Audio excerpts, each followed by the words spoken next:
Hello guys, welcome to drone academy. நம்ம இன்னைக்கு இந்த வீடியோ பதிவில் ஏப்ரல் மே 2 மாதத்துக்கான நடப்பு நிகழ்வுகளும் ஒன்றாவே சேர்த்து பார்த்துடலாங்க.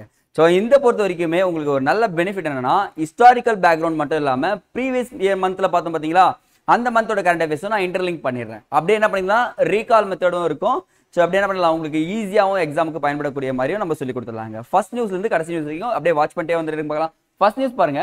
நிலவில் இருண்ட பகுதியிலிருந்து மாதிரிகளை சேகரித்து அதனை பூமிக்கு கொண்டு வருவதற்காக சீனா, முக்கியமா யாருங்க, சீனா வந்து பாத்தீங்கன்னா சாங்கி 6 ஆய்வு பணியை ஏவி உள்ளதுன்னு சொல்றாங்க. தெரிஞ்சுக்க வேண்டிய விஷயம் என்னன்னு பாத்தீங்கன்னா, நம்ம நிலவுக்கு ஏவுகணை அனுப்பிய தஸ்மின் சந்திராயன் ஒரு ராக்கெட் அனுப்பிச்சோமா. ஒன் செகண்ட், நம்ம என்ன அனுப்பிச்சுனா சந்திராயன் அப்படின்னு சொல்லிட்டு ஒரு ஏவுகணையை அமைச்சிருக்கோம். ஸோ அதன் மூலியமா என்ன ஆயிடுச்சு, 4வது நாடாக இருந்துச்சு. இப்போ வந்து பார்த்தீங்கன்னா இந்த சாங்கி 6ல வந்து பார்த்தீங்கன்னா 3வது நாடு, that's mean America, USA, Russia, இவங்க 2 பேரும் போயிட்டு என்ன பண்ணிட்டாங்க, அதனுடைய மாதிரிகளை கொண்டு வந்துட்டாங்க. அதுக்கு அடுத்தபடியாக கொண்டு வந்தது யாருன்னு பார்த்தீங்கன்னா சீனா தான் சொல்லிட்டு ஞாபகம் வச்சுக்கோங்க. அப்போ பாருங்க, இவங்க மாதிரிகளை கொண்டு வந்து என்ன பண்ணிருக்காங்க வச்சுக்காங்க. கொஸ்டின் எப்படி சார் கேட்பாங்கன்னு பார்த்தீங்கன்னா சிம்பிள்ங்க. சாங்கி 6 ஏவுகணை எதற்காக அனுப்பப்பட்டது? செகண்ட் கொஸ்டின், சாங்கி 6 ஏவுகணையை அனுப்பிய நாடு அப்படின்னு சொல்லிட்டு கேட்டாங்கன்னா நீங்க என்ன பண்ணி ஆகணும், சீனான்னு சொல்லிட்டு போட்டா போதுமானதுங்க. இதாங்க ஃபர்ஸ்ட் நியூஸ் இன்ஃபர்மேஷன். செகண்ட் பார்த்துலாமா. ஸோ இது வந்து பார்த்தீங்கன்னா டிட்டோவா தமிழ்நாடு அரசால் மேற்கொள்ளப்பட்ட திட்டங்கள்ல இருந்து காப்பி அடிச்சதுன்னு தான் சொல்லுவோம். நம்ம கேள்விப்பட்டிருப்போம், மணிப்பூர்ல ஒரு மிகப்பெரிய இஷ்யூ நடக்குது. என்னன்னா மைத்தேயி மற்றும் குகி, இவங்க 2 பேருக்கு நடுவுல ஒரு இனக்கலவரம் நடந்துச்சு. அந்த இனக்கலவரத்துல பாதிக்கப்பட்டது யாருன்னு பாத்தீங்கன்னா பொதுமக்கள், பொது சொத்துக்களை தாண்டி பள்ளிக்கூட மாணவர்கள் பாதிக்கப்பட்டமா. அவங்களுக்கு நெக்ஸ்ட் ஜெனரேஷன் படிக்கிறது, அந்த ஸ்கூல் எஜுகேஷனை கத்துக்கிறதுக்கு போக முடியாம அவஸ்தப்பட்டாங்களா. ஸோ அதற்காகவே நடமாடும் பள்ளி அப்படின்ற ஒரு திட்டத்தை கொண்டு வந்திருக்காங்க. யாருன்னு பாத்தீங்கன்னா மணிப்பூர்ல இருக்க ஒரு அரசாங்கம் தான். ஸோ எக்ஸாம்ல தெரிஞ்சுக்கிட்டது. நம்ம இல்லம் தேடி கல்வி ஒன்று பார்த்தோம், ஞாபகம் இருக்குங்களா? நாம இல்லம் தேடி கல்வி எதுக்காகன்னு பார்த்தீங்கன்னா இடைநிற்றலை குறைப்பதற்காக. இந்த இடத்துல மணிப்பூர் கலவரத்தின் நோக்கமாக மையப்படுத்தி மாணவர்கள் முக்கியமா படிப்பை விட்டுறக்கூடாதுன்னு சொல்லிட்டு நடமாடும் பள்ளி திட்டத்தை அம்மாநில ஆளுநர் அறிவிச்சிருக்காங்க. ஸோ இந்த இடத்துல கண்டிப்பா நீங்க தெரிஞ்சுக்க வேண்டியது நடமாடும் பள்ளிகள் அப்படின்ற திட்டம். அப்ப என்ன பண்றாங்கன்னா ஒரு வெஹிக்கிள் எடுத்துக்கிறாங்க. இப்போ ஃபுட் கேள்விப்பட்டிருக்கீங்களா? அதுல புக்ஸ், பென், ஆசிரியர்கள் உட்காந்துட்டு உங்களுக்கு என்ன டவுட் இருந்தாலும் அதை கிளியர் பண்ணிடுறாங்க. அதாங்க நடமாடும் பள்ளி. மணிப்பூர் ஞாபகம் வச்சுக்கோங்கம்மா, போதும். நெக்ஸ்ட் பா. ஸோ நான் இன்னைக்கு 2 எக்ஸசைஸ் சொல்ல போறேன் உங்களுக்கு. ஃபர்ஸ்ட் வந்து பார்த்தீங்கன்னா ராணுவ கூட்டு பயிற்சிங்க. இது இந்தியா மற்றும் பிரான்ஸ், யாருங்க, இந்தியா மற்றும் பிரான்ஸ் நடந்து சேர்ந்து ராணுவ கூட்டு பயிற்சி பேர் என்னன்னு பார்த்தீங்கன்னா மிஷன் சக்தின்னு சொல்லக்கூடியதுங்க. மிஷன் சக்தி யார் யாருக்கும், இந்தியாவிற்கும் பிரான்ஸ்க்கும் இடையே நடத்தக்கூடியது. இப்போ பாருங்க, ஆல்ரெடி பிரான்ஸ் கூட நம்ம இன்னொன்று பண்ணியிருப்போம். என்னதுங்க, இந்திரா. புரியுதுங்களா? இந்திரா யார் கூட பண்ணியிருப்போம், பிரான்ஸ் கூட தான் பண்ணியிருப்போம். ஸோ இப்படியே பார்த்தீங்கன்னா பிரான்ஸ்ல இன்னொரு விஷயமா கொண்டு வந்திருப்போம், ஒரு ஹெலிகாப்டர் கொண்டு வந்திருப்போம். என்ன ஹெலிகாப்டர்? ஓகேங்க, அதுதாங்க ரஃபேல் சொல்லுவாங்க. ரஃபேல் என்ற ஹெலிகாப்டர் எங்கேருந்து கொண்டு வந்திருப்போம்னா பிரான்ஸ் கிட்ட தான் கொண்டு வந்திருப்போம். அப்போ பாருங்க, மொத்தமாக 3 ரீகால் பண்ணிட்டேன். சக்தி என்ற கூட்டு பயிற்சி யாரா இருக்கும், இந்தியாவுக்கும் பிரான்ஸ்க்கும். இது வந்து பார்த்தீங்கன்னா கடற்படை பயிற்சின்னு சொல்லுவாங்க, விமான பயிற்சின்னு சொல்லுவாங்க இந்திரான்றது. ஸோ இது ஞாபகம் வச்சுங்க, இந்தியாவும் பிரான்ஸும். ரஃபேல் விமானம் இங்க. இவங்க வந்து பார்த்தீங்கன்னா 7வது பயிற்சி நடக்குது. எங்கன்னு பார்த்தீங்கன்னா மேகாலயா மாநிலத்தில் நடக்குதுன்னு சொல்றாங்க. ஸோ இது மட்டும் தெரிஞ்சுங்க, போதுமானது. இன்னைக்கு கொஸ்டின்ஸ்லயும் இந்த மாதிரி இருக்கிறதுக்கு சான்சஸ் நிறையவே இருக்குங்க. அப்போ சக்தி 3வது நியூஸ் முடிக்கிறீங்க. அடுத்தது, ஸோ உச்சி மாநாடுன்னு வந்தாலே நீங்க ஞாபகம் வச்சுக்கணுங்க, சரிங்களா? ஆல்ரெடி நம்ம பார்த்துருப்போம் அணிசேரா உச்சி மாநாடுன்னு சொல்லிட்டு ஒன்று பார்த்தோம். எங்கெங்கெல்லாம் பார்த்தோம் சொல்லலாமா? அணிசேரா உச்சி மாநாடு எங்க? உகாண்டா. ஞாபகம் இருக்குங்களா? சரி, G20 உச்சி மாநாடு எங்க நடந்துச்சு? டெல்லி, சரிங்களா? ஸோ இந்த இடத்துல கவனிக்க வேண்டிய ஒரு விஷயம், உலக ஹைட்ரஜன் உச்சி மாநாடு முதல் முறையா அண்டர்லைன் பண்ணிக்கோங்க. உலக ஹைட்ரஜன் உச்சி மாநாடு எங்க நடக்குதுன்னா நெதர்லாந்து நாட்டின் ரோட்டர்டாமில் நடக்கிறதுன்னு சொல்லிட்டு சொல்லியிருக்காங்க. ஸோ அப்போ உலக ஹைட்ரஜன் உச்சி மாநாடு நெதர்லாந்துல ஒன்று இருக்கு, கேள்விப்பட்டிருக்கீங்களா? நெதர்லாந்துல என்ன சார் இருக்கு அப்படின்னு சொல்லிட்டு பார்த்தீங்கன்னா international court of justice. Sir, நம்ம சுப்ரீம் கோர்ட் இருக்குல்ல, அதே மாதிரி இன்டர்நேஷனல் கோர்ட் ஆஃப் ஜஸ்டிஸ்ன்னு சொல்லிட்டு அதனுடைய தலைமையகம் ஹக்ல இருக்கு, சரிங்களா? ஸோ ஞாபகம் வச்சுக்கோங்க, இதனுடைய நெதர்லாந்துடைய தலைநகரத்தில் தான் இன்டர்நேஷனல் கோர்ட் ஆஃப் ஜஸ்டிஸ் என்ற ஒரு தலைமையகம் இருக்கிறது அப்படின்னு சொல்லிட்டு சொன்னா போதுமானது. பாருங்க, மொத்தம் ஒரு 4 நியூஸ் நம்ம முடிச்சு வர்றோம் ஒரு டாபிக்ல வரப்போ. ஸோ அதை கவனிச்சுக்கோங்க. அப்போ பாருங்க, உலக ஹைட்ரஜன் உச்சி மாநாடு எங்க நடைபெற்றிருக்கு? நெதர்லாந்து அப்படின்னு ஞாபகம் வச்சுக்கோங்கப்பா. அடுத்தது ஓ சார், நம்ம இது வரைக்கும் 199 ரூபாய்க்கு போட்டிருப்போம். 199 ரூபாய்க்கு போட்டு 1 GB காலி பண்றதுக்கு 30 நாள் எடுத்துப்போம் கரெக்டா? அதான் 1G 2G அந்த இ சிம்பிள் காமிக்கும். அதுக்கப்புறம் 4G வந்துச்சு, இப்போ 5Gயும் வந்துருச்சு. இப்போ யாருன்னா 6G அப்படின்ற ஒரு விஷயம் யார் கண்டுபிடிச்சிருக்காங்கன்னா ஜப்பான் கண்டுபிடிச்சிருக்காங்க சார். அப்போ 5G யார் சார்னா சீனாக்காரன். இந்த ஹவாயின்னு சொல்லிட்டு ஒன்று இருக்குது தெரியுங்களா, சீனாக்காரன் மட்டும் நான் போச்சு, சீனா அப்படின்ற ஆரம்பிச்சுங்க. அப்போ பாருங்க 6Gயை கண்டுபிடிச்சது ஜப்பானி, 5G யாரு சீனா அப்படின்னு சொல்லிட்டு போட்டாலே போதுமானது. இப்போ ரீசெண்டாக வந்திருக்குங்க, கிட்டத்தட்ட 5Gயை விட 20 மடங்கு வேகமாக இருக்காங்க. எத்தனை மடங்கு? இப்போ பாருங்க, நம்ம படத்தை போய் இப்படி டவுன்லோட் கொடுத்த உடனே போதும், என்ன ஆகிடும், படம் டவுன்லோட் ஆகிடும், உட்காந்து பார்த்துட்டு இருக்கலாம். ஸோ அந்த மாதிரி ஒரு 6G தொழில்நுட்பம் வந்திருக்கு. இதன் மூலயமா நாட்டில் ஒரு பொருளாதாரத்தில் கொஞ்சம் இன்க்ரீஸ் ஆகுவாங்க ஜப்பான். பார்க்கலாம், ஜப்பான் நியூஸ்ல இருக்காங்க சரிங்களா. அடுத்ததுங்க, அந்த நம்ம கேள்விப்பட்டிருப்போம் யூபிஎஸ்சி, கேள்விப்பட்டிருக்கீங்களா? யூனியன் பப்ளிக் சர்வீஸ் கமிஷன் சொல்லிட்டு. ஸோ இந்த யூபிஎஸ்சி தேர்வு எல்லா நாட்டிலையுமே ஒரு பெரிய தேர்வாக இருக்கும். நம்ம இந்தியாவாக இருக்கட்டும், பாகிஸ்தானாக இருக்கட்டும், வங்கதேசமாக இருக்கட்டும். என்ன சார் இதுக்கும் அதுக்கும் பார்த்தீங்கன்னு வச்சுக்கோங்களேன், இந்த 2025-30 வரையிலான கிட்டத்தட்ட 1500 வங்கதேச குடிமை பணி அதிகாரிகளுக்கு யார் பயிற்சி கொடுக்க போறாங்கன்னா நம்மளுடைய இந்தியா ஒப்பந்தம் கொடுத்துருக்குங்க. அவங்களுக்கு வந்து ஏன்னா நம்மளுடைய பியூரோக்ராட்ஸ் எல்லாமே சிறந்திருக்காங்களா மற்ற நாடுகளை ஒப்பிடும் போது. ஸோ வங்கதேசத்தில் இருக்கிற ஒரு 1500 பேருக்கு நம்ம என்ன கொடுக்க போறோம் பார்த்தீங்கன்னா யூபிஎஸ்சி ரஸ்மின் குடிமை பணி, வங்கதேச குடிமை பணிங்க இது, அவங்களுக்கு நம்ம பயிற்சி கொடுக்க போறோம். ஃபார் எக்ஸாம்பிள் சொல்லலாமா, நம்ம என்னென்ன இருக்கு, ஐஏஎஸ் ஐபிஎஸ் இருக்கு. ஸோ 2 விஷயம் சொல்லி பார்த்துக்கங்க. இதில் இந்த ஐஏஎஸ் உடைய பயிற்சி மையம் எங்க இருக்குன்னா லபாஸ்னான்னு சொல்லிட்டு இருக்கும் முசூரியில். இது வந்து ஹைதராபாத்ல இருக்குங்க. ஸோ இது மட்டும் நோட் பண்ணா போதும். எந்த ஆர்டிகல் யூபிஎஸ்சி பத்தி படிக்குது, டிஎன்பிசி ஒரு ஆர்டிகல் என்ன பண்ணிடணும் இப்போவே சைட் பை சைடில் ஞாபகம் வச்சுங்க. TNPSC article and UPSC article சிமிலரா இருக்கும். ஸோ அதையும் நோட் பண்ணி ரீகால் பண்ணிக்கங்கப்பா. அடுத்தது, ஸோ இது ஜஸ்ட் ஒரு இன்ஃபர்மேஷன் தான். ஷேக் முகமது பின் ரஷீத் அப்துல் அப்படின்ற தலைமையில் உலகின் மிகப்பெரிய வானூர்தி நிலையம், உலகிலே மிகப்பெரிய, இதுதான் ரொம்ப இம்பார்ட்டன்ட், உலகிலே மிகப்பெரிய வானூர்தி நிலையமான அல் மக்தூம் பன்னாட்டு வானூர்தி நிலையம் துபாய் உருவாக்கி உள்ளது. இப்போ கொஸ்டினே ஒன்னே ஒன்று தான், என்னன்னா உலகிலே மிகப்பெரிய வானூர்தி நிலையம் எந்த நாட்டில் திறக்கப்பட உள்ளது அப்படின்னு சொல்லிட்டு கேட்டாங்கன்னா யார் சொல்லணுங்க, துபாய் தான் சொல்லணும். பாருங்க, துபாய் 2 விஷயத்துல கரண்ட் அஃபேர்ஸ்ல இருக்கு இப்போதைக்கு. இப்போ ரீசெண்டா வந்து பாத்தீங்கன்னா அந்த COP 28 சொல்லுவாங்களா, கான்ஃபரன்ஸ் ஆஃப் பார்ட்டின்னு சொல்லிட்டு ஞாபகம் இருக்குங்களா? COP 28 பருவநிலை உச்சி மாநாடு எங்க நடைபெற்றிருக்கு, துபாயில தான் நடைபெற்றிருக்கு. அட் த சேம் டைம்ல துபாயில ஒரு வெள்ளப்பெருக்கு நடந்துருச்சா? ஸோ கரண்ட் அஃபேர்ஸ்ல இருக்காங்களா? ஸோ அது அப்படியே பாத்தீங்கன்னா துபாயில என்னது வானூர்தி, மிகப்பெரிய வானூர்தி நிலையம் இருக்கப்படுதுன்னு சொல்லியிருக்காங்க. ஸோ இதுவும் நோட் பண்ணி வச்சுக்கோங்கப்பா. அடுத்தது ஞாபகம் வச்சுங்க, மிஸ் பண்ணிடாதீங்க. இது மட்டும், இந்த தீம் மட்டும் பார்த்தீங்கன்னா நான் ரொம்ப இம்பார்ட்டண்டாக எடுத்தேன். எல்லா இயர்ஸ்லையும் ஒரு தீம் கேட்பாங்க, பட் இது எக்ஸ்பெக்டட் தீம்ப்பா. ஏன்னா பத்திரிகை சுதந்திரம் பற்றி நிறைய பேர் பேசிட்டே இருக்காங்க. உலக பத்திரிகை சுதந்திரம் நாளானது ஆண்டுதோறும் மே 3. இப்போ மே 1 என்ன தினம், தொழிலாளர்கள் தினம் சொல்லலாமா, சிங்கார வேளாளரால் கொண்டு வரப்பட்டதா மே தினம் சொல்லுவாங்க. மே 3 அப்படியே 2 நாள் கழிச்சு என்ன நடக்குதுன்னா நமக்கு பத்திரிகை தினம் கொண்டாடப்படுகிறது, சுதந்திர தினம் சொல்லிட்டு. ஸோ இதில் 2024ஆம் ஆண்டு கருப்பொருள் பார்த்தீங்கன்னா a press for the planet, journalism is the face of the environmental crisis அப்படின்னு சொல்லியிருக்காங்க. ஸோ இந்த தீமை தயவு செஞ்சு எழுதி வச்சுக்கோங்க, கொஸ்டின் கேட்கறதுக்கு வாய்ப்பே இருக்கு. ஸோ இந்த தீம் கொடுத்துட்டு இது எதை பற்றி கூறுகிறது அப்படின்னு சொல்லிட்டு கேட்கறதுக்கும் நிறைய சான்சஸ் இருக்கு. ஸோ இந்த தீம் எப்போ விட்டாங்க பார்த்தீங்கன்னா 2024 ஜனவரிலே விட்டாங்க. ஸோ இப்போ சரி இந்த மாதம் வைப்பாங்களான்னு கேட்டாலும் கேட்காம இருக்க மாட்டாங்கன்னு நினைக்கக்கூடாது. கேட்டாங்கன்னா நீங்கள் மிஸ் பண்ணக்கூடாதுப்பா. அடுத்தது, ஸோ இங்கே பாருங்க, ஓய்வூதியத்துறையான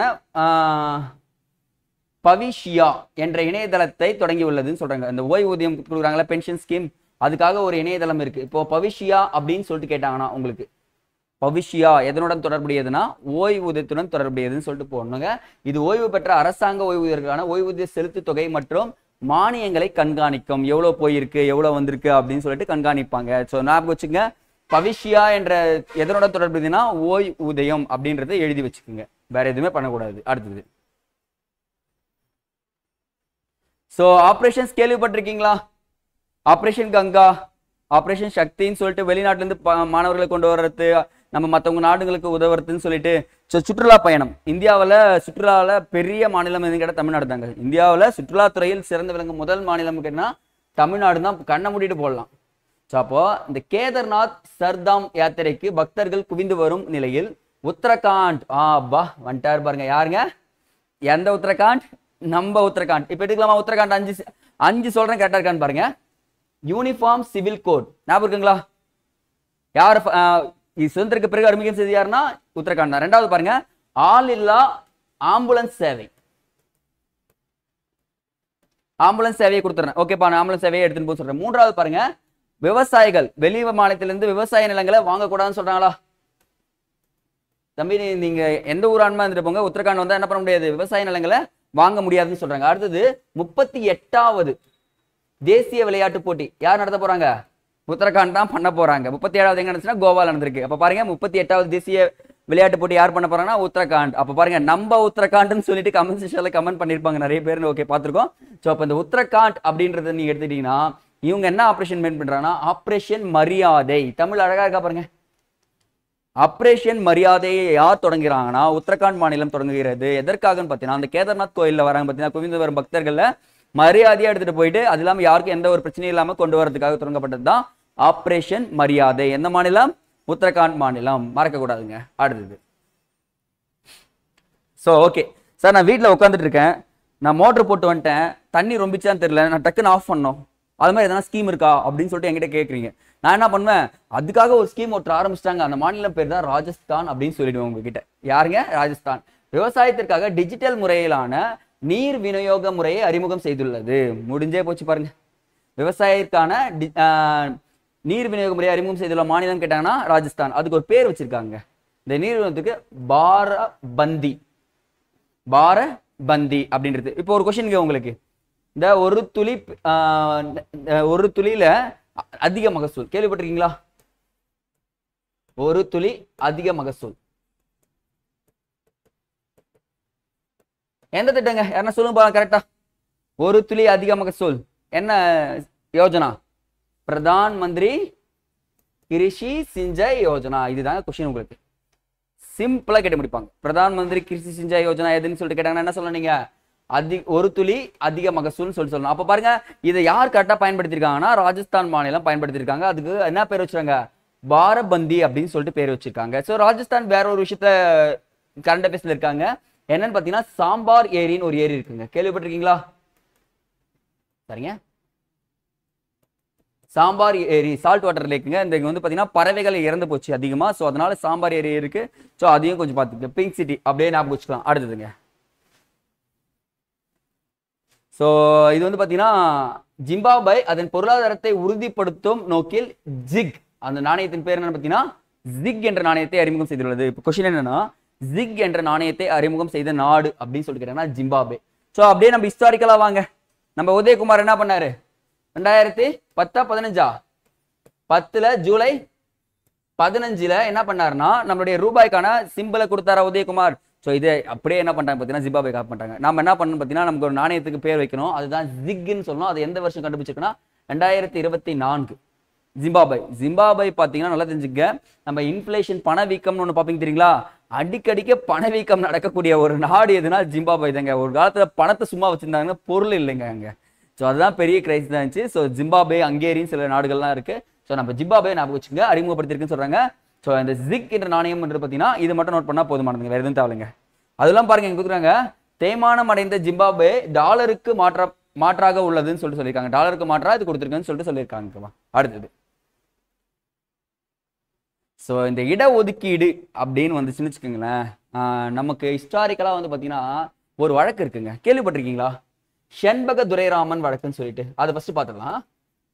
ஷண்பக துரைராஜன். எஸ். ஸோ அந்த வழக்கு போடப்படும். அந்த வழக்கில் இடஒதுக்கீடை பற்றி பேசியிருப்பாங்க தமிழ்நாடு அரசு. ஞாபகம் இருக்குங்களா? ஸோ அதை சுப்ரீம் கோர்ட் என்ன பண்ணுவாங்க? இடஒதுக்கீடு செல்லாதுன்னு சொன்ன உடனே நம்ம நேரு என்ன பண்ணுவாரு? முதல் சட்ட திருத்தம் கொண்டு வந்து உள்ள தூக்கி போட்டு அதை அமுல்படுத்திடுவாரு. ஆனா இங்க கர்நாடகா அரசு ஓகேங்களா ஒப்பந்த முறையில் அரசு பணிகளில் பதவிகளிலும் பெண்களுக்கு எவ்வளவு சதவீதம் கொடுத்திருக்காங்க? 33% கொடுத்திருக்காங்க. இப்ப பாருங்க கேள்வி எப்படின்னா, ஒப்பந்த முறையில் பெண்களுக்கு அரசு பணிகளில் 33% இடஒதுக்கீடு அளித்த மாநிலம் கேட்டாங்கன்னா யார் சொல்லுவீங்க? கர்நாடகா அப்படின்னு சொல்லிட்டு சொல்லணும். பாருங்க அப்படின்னா உங்களுக்கு நீ வா கான்ட்ராக்ட்ல ஜாயின் பண்ணிக்கோ, ஒரு 3 மாசம் ஒர்க் பண்ணு, நான் என்ன பண்ணிடுறேன் உனக்கு ரிசர்வேஷன்ல வேலை கொடுத்துட்றேன். அப்போ பெண்கள் முன்னேற்றம் அடைவாங்களா? உமன் எம்பவர்மெண்ட்டை பத்தி இந்த இடத்துல நீங்க பேசலாங்க. ஸோ இதுதான் கொடுத்துருக்காங்க. ஸோ இது எல்லாருக்குமே வந்து பாத்தீங்கன்னா அக்செப்டபிள் அப்படின்னு சொல்லிட்டு சொல்லியிருக்காங்க. ஸோ அப்போ 33% கர்நாடகா. எதுக்காக பார்த்தீங்கன்னா ஒப்பந்த முறையில் அப்படின்றத தெளிவா ஞாபகம் வச்சுக்கோங்கப்பா. அடுத்தது ஸோ இது ஒரே ஒரு கொஸ்டின் தாங்க. நெய்ரோபின்னு ஒரு நாடு இருக்குங்க. அந்த நெய்ரோபின்ற நாடுடைய தலைநகர்லாம் என்ன இருக்குன்னு பார்த்தீங்கன்னா யுனைடெட் என்விரான்மெண்டல் ப்ரோக்ராம் சொல்லிட்டு இருக்கக்கூடிய UNEP அப்படின்றது இருக்கு. நமக்கு தெரிஞ்சுக்க வேண்டிய விஷயம் பார்த்தீங்கன்னா ஐநா சுற்றுச்சூழல் திட்டம் 2024 அது 3வது உணவு கழிவு குறியீட்டினை வெளியிட்டுள்ளது. உணவு கழிவு குறியீடு அப்படின்னா சார் நான் சாப்பிட்றேன், சாப்பிட்ட மீதி என்ன பண்றேன்னா எடுத்துன்னு போய் வெளியே போடுறேன், அது மிச்சம் மீறிடுது, அந்த மீதியை நான் என்ன பண்றேன் வேஸ்டா போதா, அதுதான் உணவு கழிவுகள் சொல்றாங்க. ஸோ எக்ஸாம்பிள் என்ன வச்சுங்க, தனிநபர் ஒரு ஆண்டில் விரயம் செய்யும் உணவின் அளவு 79 கிலோகிராம். ஒரு வருஷத்துல எவ்வளவு 79 கேஜிங்க ஒரு மனுஷன் செலவு பண்றானா. அப்போ 1 கிலோ அரிசியோட விலை கவனிச்சுங்க. இந்த டேட்டா படிக்கிறப்போ நானே கொஞ்சம் பயந்துட்டேன். என்னங்க அப்போ நம்மளும் ஒரு 79 கண்டிப்பா பண்றோமா? ஒரு சாப்பாடா நம்ம எடுத்து வைக்கணும் தெரியுமா? நமக்கு தட்டுல இருந்து போதில்ல, அந்த சாப்பாடு கூட கால்குலேட் தானா. அதனால தான் பண்ணிருக்காங்க. அது யார் பண்ணான்னு கேட்டாங்கன்னா UNEP உணவு கழிவு குறியீட்டை வெளியிட்ட அமைப்பு அப்படின்னு சொல்லிட்டு கேட்டாங்கன்னா யார் சொன்னீங்க? UNEP. மேபி இந்த கொஸ்டினா இருக்கலாங்க இன்னைக்கு. ஸோ நோட் பண்ணி வைங்க. அடுத்தது ஸோ ககன் சக்தி 2024 இதுதாங்க தீம். இது என்னன்னா இந்திய வான்படையானது அனைத்து விமானப்படை நிலையங்களிலும் உள்ளடக்கிய நாட்டின் மிகப்பெரிய வான் பயிற்சிங்க. வேற எதுவுமே கிடையாது. எல்லா விமானங்களும் இருக்குல்ல, இப்ப ரஃபேல். ஸோ S-400 எந்த நாட்டில இருந்துங்க நம்ம வாங்கணும், பாரோ பண்ணோம்? ஞாபகம் இருக்குங்களா? ரஷ்யால இருந்தா S-400 என்ற ஒரு மிசைலை வாங்கியிருப்போம். ஸோ எல்லா மிசைலும் இதுல பயன்படும். சரிங்களா? அதெல்லாம் பயன்பட்டு ஒரு பயிற்சி நடத்துறாங்க. அதுதான் ககன் சக்தின்னு சொல்லுவாங்க. சக்தின்னு ஒன்று பார்த்தோம். யாருக்கு பார்த்தோம்?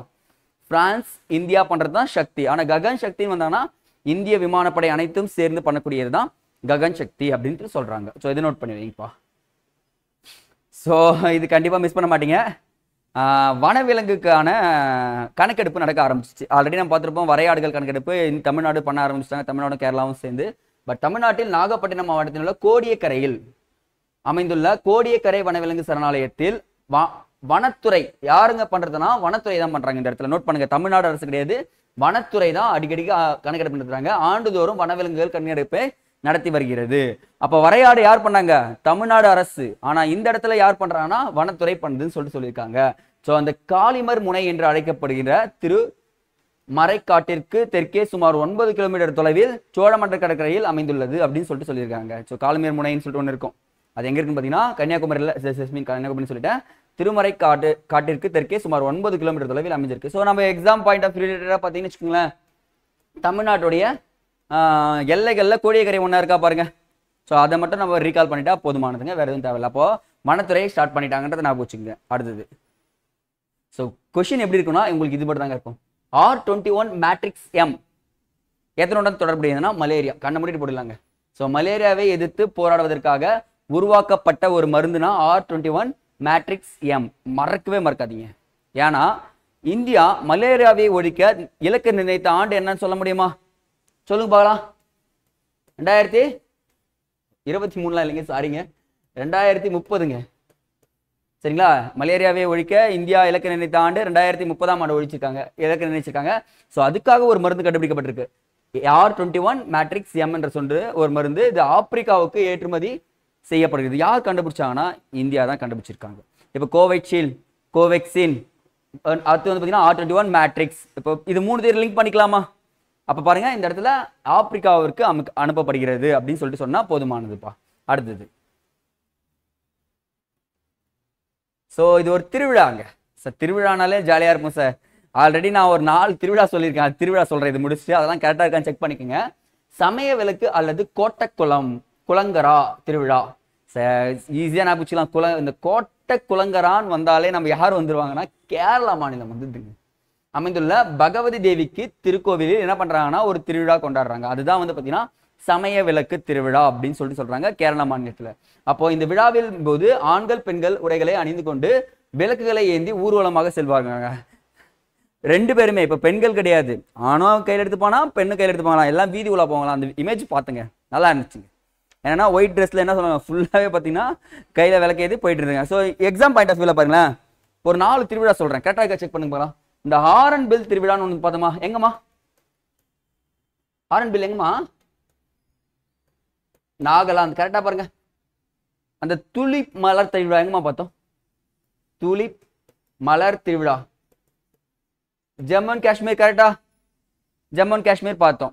ஸோ அந்த மாதிரி ஒரு 4-5 திருவிழா பார்த்துருப்போம். ஸோ ஞாபகம் வச்சுங்க, அந்த மாதிரி விஷயங்கள் முக்கியம். அதே மாதிரி காசா மலர் விழான்னு சொல்லிட்டு பார்த்துருப்போம். காசா பீடபூமின்னு சொல்லிட்டு, அந்த காசா பீடபூமி எங்க இருக்குன்னு பார்த்தீங்கன்னா மத்திய பிரதேசில் இருக்குன்னு சொல்லிட்டு பார்த்துருக்கோம். ஸோ அந்த இது எல்லாமே நீங்க என்ன பண்ணிடணும்னா இன்டர்லிங்க் பண்ணிக்கணும், சரிங்களா? அப்படியே ரீகால் பண்ணிட்டு வந்தீங்கன்னா தான் உங்களுக்கு கரண்ட் அஃபேர்ஸ் உட்காருங்க.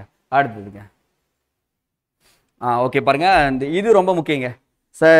நம்ம ஹிஸ்டாரிக்கல்ல இருந்து இந்து முஸ்லிம்கள் ஒற்றுமையின் தூதர் என்று அழைக்கப்படுபவர் யாருங்க? முகமது அலி ஜின்னா, புரியுதா? அழைத்தவர் யாரு? சரோஜினி நாயுடா, அன்னி பெசண்டா? சரோஜினி நாயுடு. ஆனா இங்க என்னன்னா பாருங்க, இந்துக்களுக்கும் முஸ்லிம்களுக்கும் இடையே வரலாற்று ரீதியாக போட்டி நிலவு வரும் ஒரு இடம் தான் வந்து பாத்தீங்கன்னா போஜ் ஷாலா வளாகம். இதுதான் உங்களுக்கு கொஷின். இந்துக்களும் முஸ்லிம்களும் ஒற்றுமையாக ஒரு விளையாட்டை விளையாடுறாங்க. எந்த இடத்துல பாத்தீங்கன்னா போஜ் ஷாலா வளாகம். எங்க இருக்குன்னு பாத்தீங்கன்னா மத்திய பிரதேசத்தில் தார் மாவட்டத்தில் அமைந்துள்ளது. ஸோ இது என்ன எதனால இப்போ கரண்ட் அஃபேர்ஸ் இருக்குன்னா, இந்திய தொழில் துறையால் பாதுகாக்கப்பட்டு வரும் இது இந்துக்களின் கோவில்களாகவும் முஸ்லிம்களுக்கான பள்ளி வாசலாகவும் முக்கியத்துவம் பெற்றுள்ளது அப்படின்னு சொல்லிட்டு சொல்றாங்க. ஸோ அப்போ பாத்துங்க, முகமது அலி ஜின்னாவை ஆரம்பிச்சு சரோஜினி நாயுடுல ஆரம்பிச்சு நம்ம எங்க வந்திருக்கோம்? இவங்க 2 பேரும் ஒற்றுமையா தான் விளையாடிட்டு இருக்காங்க. எங்க? இந்தியாவுடைய மத்திய பிரதேஷ். அது பேர் என்ன சொல்லியிருக்கேன்? போஜ்ஷாலா வளாகம் அப்படின்னு சொல்றது தெரிஞ்சு வச்சுன்னா போதுமானதுங்க. அடுத்ததுங்க, ஸோ பூங்காக்கள் கொடுத்துருக்கேன்.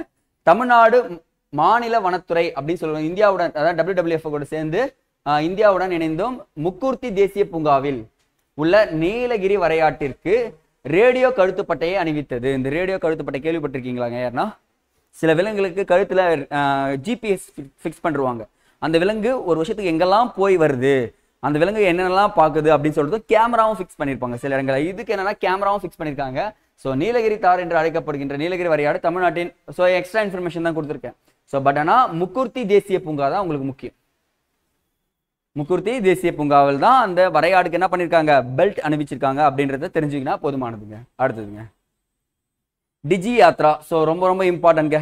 நம்ம ஆல்ரெடி பார்த்துருப்போம். டிஜி யாத்ரானா என்னன்னு தெரியலன்னா சொல்லக்கூடாது.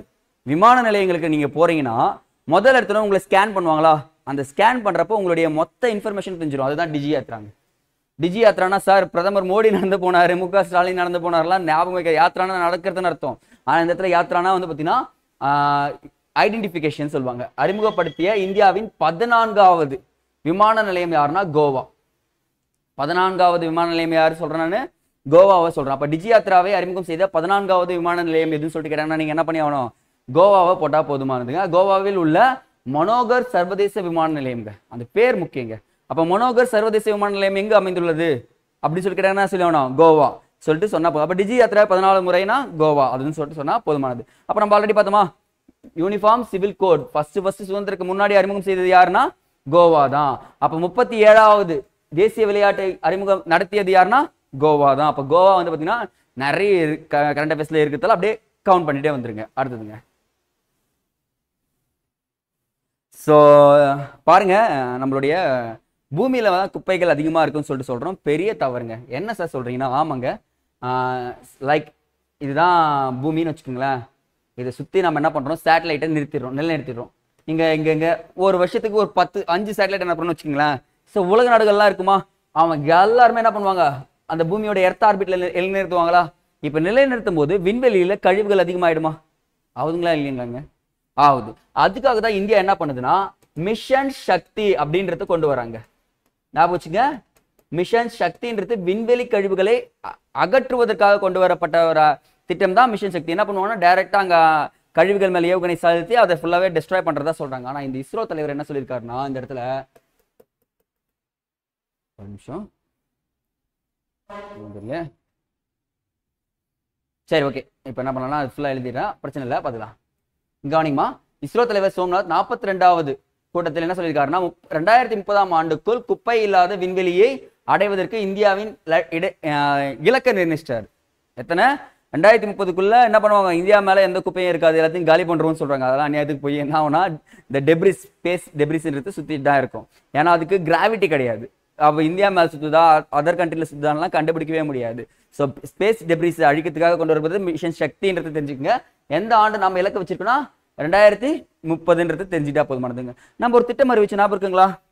இந்த ஸ்பேஸ்ல போயிட்டு என்ன பண்ண போறாங்க, ஒரு 4 பேர் நின்றுட்டு வர போறாங்களா? என்ன திட்டம் பேருங்க? திட்டம் பேர் சொல்லுங்க பார்க்கலாம். ககன்யான் திட்டம். எந்த ஆண்டு? 2025. ஒரு 4 நபர்கள் போக போறாங்க. ஸோ அடுத்த வருஷம் போயிட்டு பார்த்துட்டு வருவாங்க. அது என்னன்றது நம்ம டீட்டெயிலாக பார்த்து வச்சுங்க. அடுத்தது உலக கலாச்சார தலங்கள் மதிக்கும் நோக்கத்தோடு ஒவ்வொரு ஆண்டும் ஏப்ரல் 18ஆம் தேதி அன்று உலக பாரம்பரிய நாள் கொண்டாடப்படுகிறது. எழுதிக்குங்க. கண்டிப்பா கேட்பாங்க. ஏன்னா நம்ம இசை நகரம் சொல்லிட்டு ஒன்று பார்த்தோம், அதுக்கப்புறம் கோழிக்கோடு இது குவாலியர்லாம் பார்த்துருப்போம். பட் இந்த இடத்துல இந்த யுனெஸ்கோ உலக பாரம்பரிய தினம் ஏப்ரல் 18 சொல்றாங்க. 2024ஆம் ஆண்டின் இந்நாளுக்கான கருப்பொருள் தீம் என்னன்னு பார்த்தீங்கன்னா, பன்முகத்தன்மையை கண்டறிந்து அனுபவியுங்கள் அப்படின்னு சொல்லியிருக்காங்க. டிஸ்கவர் அண்ட் எக்ஸ்பீரியன்ஸ் டைவர்சிட்டி என்பதாகும். கொஸ்டின் அது. ஸோ நான் கொஸ்டின் பேப்பர் செட் பண்ணா தீமை மட்டும் தான் செட் பண்ணுவேன். மேபி தீம் வந்துடுச்சுன்னா நீங்க மிஸ் பண்ணக்கூடாது. 2 தீம் சொல்லியிருக்கேன். ஸோ நோட் பண்ணி வச்சுக்கிங்கப்பா. ஸோ அப்போ மகாபலிபுரம் சொல்லிட்டு ஒரு ஊர் இருக்குங்களா? எந்த ஆண்டு யுனெஸ்கோவில் சேர்க்கப்பட்டது? 1984ஆம் ஆண்டு தான் சேர்க்கப்பட்டிருக்கு. ஸோ அந்த அப்போ யுனெஸ்கோ தலங்களை கொஞ்சம் படிச்சு வச்சுங்க. எத்தனை யுனெஸ்கோ தலங்கள் இந்தியாவில் இருக்கு? அந்த யுனெஸ்கோ தலங்கள் அதிகமாக உள்ள மாநிலம் இது 2 தான் நீங்க இன்னைக்கு படிக்க வேண்டியது. தயவு செஞ்சு இப்போ எழுதி வச்சுக்கோங்க. போன தடவை ராம்சார் தலங்கள் கேட்டாங்க. ஸோ இது என்னன்னு பார்த்தீங்கன்னா, நம்ம எலெக்ஷனில் ஓட்டு போட்டோம், எலெக்ஷன் ரிசல்ட்டும் வந்துடுச்சு. கிட்டத்தட்ட இந்தியாவில் தமிழ்நாட்டில் மட்டும் 69.72% வாக்குகள் பதிவாயிருக்குன்னு சொல்லியிருக்காங்க. ஸோ அதிகமாக தமிழ்நாட்டிலே பதிவான வாக்குகள் எந்த மாவட்டம் கேட்டாங்கன்னா தர்மபுரி மாவட்டம். எந்த மாவட்டம்? தர்மபுரி. அப்போ குறைவாக பதிவானது பார்த்தீங்கன்னா மத்திய சென்னைங்க. 2 இன்ஃபர்மேஷன். அதிகமாக பதிவாயிருக்கிறது தர்மபுரினும், இதுலேயே பார்த்தீங்கன்னா குறைவாக இருக்கிறது இது மத்திய சென்னை. இப்போ 2 கேள்வி கேட்கறேன் பாருங்க. தமிழ்நாட்டில் அதிக வாக்காளர்கள் கொண்ட தொகுதி எது? சோழிங்க நல்லூர். சரிங்களா? சோழிங்க நல்லூர். அப்ப குறைவானது எதுங்க? கீழ்வேலூரா இல்ல சென்னை துறைமுகமா? சென்னை துறைமுகம் போட்டுங்க. இப்போதைக்கு துறைமுகம் சொல்லுவாங்கல்ல, அது மட்டும் தான். அப்ப அதிகம் குறைவு. ஸோ அப்போ இங்க பாருங்களேன், இது 2மே வந்து பாத்தீங்கன்னா அதிகமா பதிவாகலையா? நமக்கு இங்கதான் கரண்ட் அஃபேர்ஸ்ல எடுக்க வேண்டிய டாபிக். திடீர்னு பார்த்தோன்னா அதிக வாக்காளர் கொண்ட இடத்துல அதிகமாக வாக்கு பதிவாகல, குறைவானதுலேயும் பதிவாகல.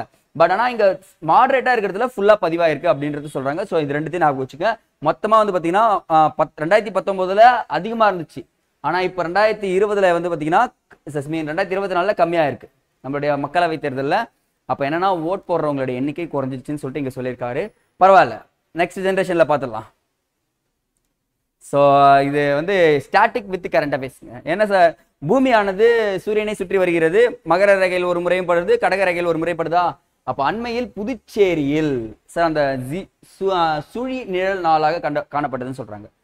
ஜான் 21ங்க சார், ஜூன் 21ங்க நிழல் தாங்கா நாள்னு சொல்லுவாங்கல்ல, சுழி. அப்போ அந்த வந்துச்சுன்னு வச்சுக்கோங்களேன், சுழி நிழல் நாள் கண்டுபிடிக்கப்பட்டது சொன்னாங்க.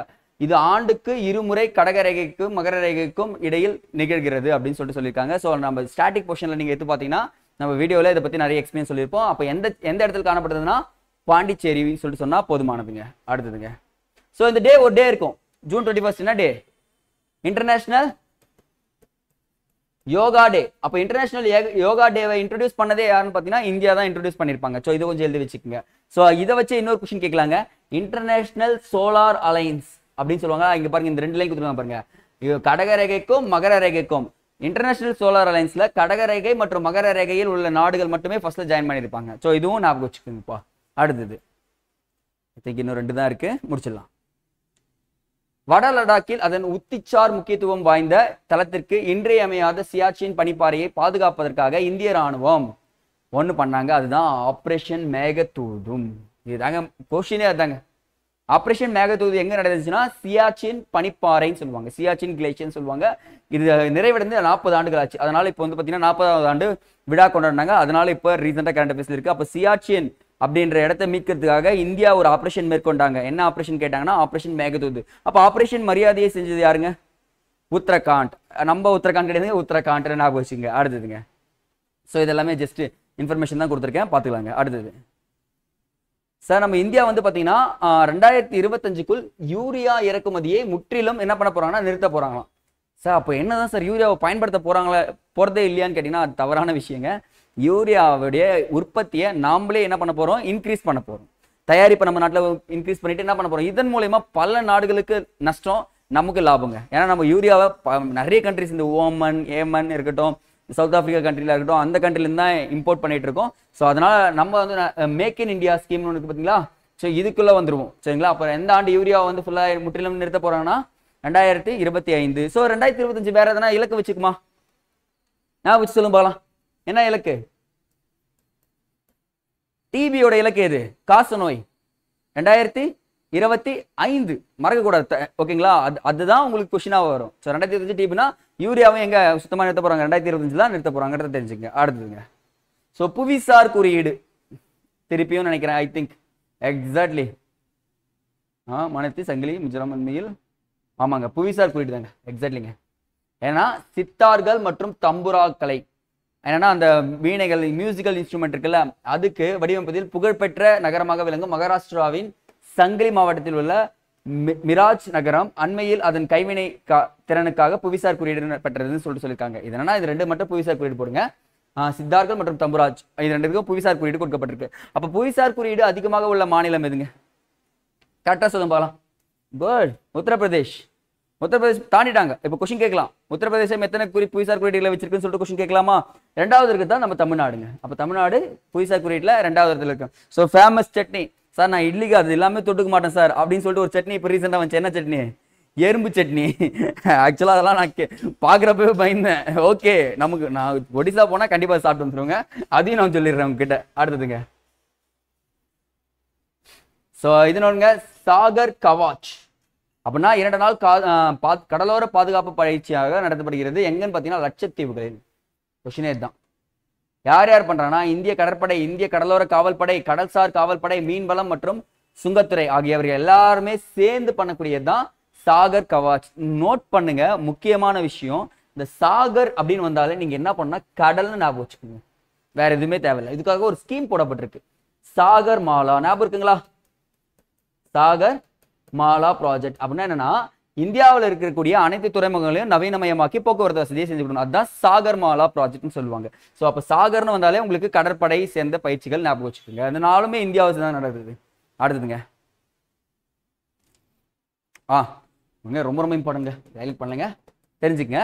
தமிழ்நாட்டில் திண்டுக்கல் மாவட்டத்தில் அமைந்துள்ள இந்திய வானியற்பியல் நிறுவனமான கொடைக்கானலில் சூரிய வான் ஆய்வகம். அப்ப சூரிய வான் ஆய்வகம் எங்க இருக்குன்னு பாத்தீங்கன்னா திண்டுக்கல் மாவட்டத்தில் திண்டுக்கல்ல இருக்குன்னு சொல்றாங்க. ஸோ இது 125வது ஆண்டு நிறைவு விழாவை கொண்டாடிருக்குன்னு சொல்லியிருக்காங்க. ஸோ நோட் பண்ணுங்க. உங்களுக்கு கொஸ்டின் என்னன்னா, சூரிய வான் ஆய்வகம் எங்க இடத்துல இருக்குன்னு சொல்லிருக்காங்க, திண்டுக்கல் மாவட்டத்தில் இருக்கு. இப்போ ரீசெண்டா 125வது நிறைவு விழாவை கொண்டாடி இருக்காங்க. அடுத்ததுங்க,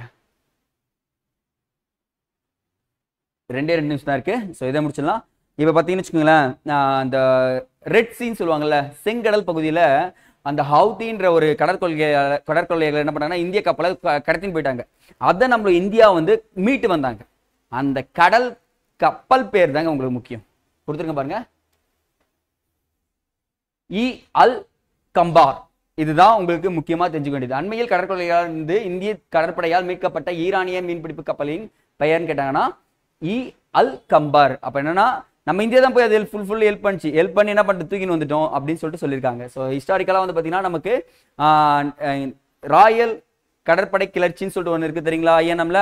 ஸோ அதை கொஞ்சம் படிச்சு வச்சுக்கோங்க. மேபி சார் அதுக்கும் இதுக்கு என்ன சார் வித்தியாசம்னு பார்த்தீங்கன்னா ஒன்றும் இல்லை, அவங்களும் கிளர்ச்சி பண்ணுவாங்க வெளியேனே வெளியேறுன்னு சொல்லிட்டு. ஸோ அட் தி சேம் டைம்ல கொஸ்டின் கேட்கறது தான் உங்களுக்கு இப்படி தான் கரண்ட் அஃபேர்ஸ்ல வச்சு கேட்பாங்க. ஸோ ராயல் கடற்படை கிளர்ச்சியை இன்னைக்கே போய் படிச்சிருங்க, எக்ஸ்ட்ரா டைம் எடுத்துக்காதீங்கப்பா. த லாஸ்ட் ஒன், அண்மையில் தேசிய புலனாய்வு முகமையின் NIA நேஷனல் இன்வெஸ்டிகேஷன் ஏஜென்சி சொல்லக்கூடிய இயக்குநராக நியமிக்கப்பட்டவர் யாருன்னா சதானந்த் வசந்த் ததே அப்படின்றவர் தான் நியமிக்கப்பட்டிருக்காரு NIAல. ஸோ இவ்வளோதாங்க கொஸ்டின்ஸ். அப்பாயின்மெண்ட் ஒன்று தான் கொடுத்துருக்கேன், இது எல்லாமே ஹிஸ்டாரிக்கல் பேக்ரவுண்டோட நான் உங்களுக்கு சொல்லி முடிச்சுட்டேன்னு நான் சொல்கிறேன். ஸோ ஒன்று தாங்க, எக்ஸாம் போகிறப்போ ஜாலியாக போங்க, ஜாலியாக எழுதுங்க. நீங்கள் படிச்சிருக்கீங்கன்றது உண்மை. அந்த படிச்சதை எங்கே போய் அப்ளை பண்ண போகிறீங்க, ABCDயில் அப்ளை பண்ண போறீங்க, பாஸ் பண்ண போறீங்க, வேலைக்கு போக போறீங்க, அப்படியே கனவு கண்டுட்டே இருக்கலாம். அப்படியே என்ன பண்ணீங்க, மொதல் மாதம் சம்பளம் வாங்க போறீங்க, ஜாலியாக போக போறீங்க. அவ்வளோதாங்க. சரிங்களா? சரிங்க, இதோட வீடியோ பதிவு முடிக்கலாம். நன்றி.